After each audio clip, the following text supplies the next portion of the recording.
ঢেকিয়াজুলি আৰক্ষী থানা এলেকাৰ নাৰায়ণপুৰত আজি পুৱা প্ৰায় 5:30 সংঘটিত হল ভয়ংকৰ পথ দুৰ্ঘটনা।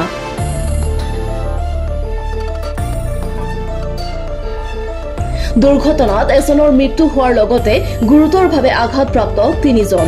উল্লেখ্য যে ঢেকিয়াজুলিৰ পৰা গুৱাহাটী অভিমুখে গৈ থকা AS12 AC 3946 নম্বৰৰ ট্ৰেভেলাৰ এখনে AS12 AH 3985 নম্বৰৰ স্কুটি এখনত প্ৰচণ্ড জোৰেৰে খুন্দিয়াই গৈ দুগৰাকী পথচাৰীক খুন্দিয়ায়। ফলত স্কুটিত থকা স্বামী স্ত্ৰীৰ লগতে গুৰুতৰভাৱে আঘাতপ্ৰাপ্ত হয় দুগৰাকী পথচাৰী। লগে লগে ঢেকিয়াজুলিৰ যান বাহন আৰক্ষী বিষয়া চন্দিৰাম নাথৰ তৎপৰতাত 4জনকে চিকিৎসালয়লৈ নিয়ে যদিও গুৰুতৰভাৱে আঘাতপ্ৰাপ্ত 4জনৰ ভিতৰত সাগৰ দাস নামৰ 29 বছৰীয়া যুৱকজনৰ ইতিমধ্যে মৃত্যু হয়। অইন 3জন 25 বছৰীয়া কাৰ্তিক ডেকা, 20 বছৰীয়া পলি দেৱী, 25 বছৰীয়া প্ৰীতম নাথ এতিয়া সংকটজনক অৱস্থাত তেজপুৰ মেডিকেল কলেজ হস্পিটেলত চিকিৎসাধীন।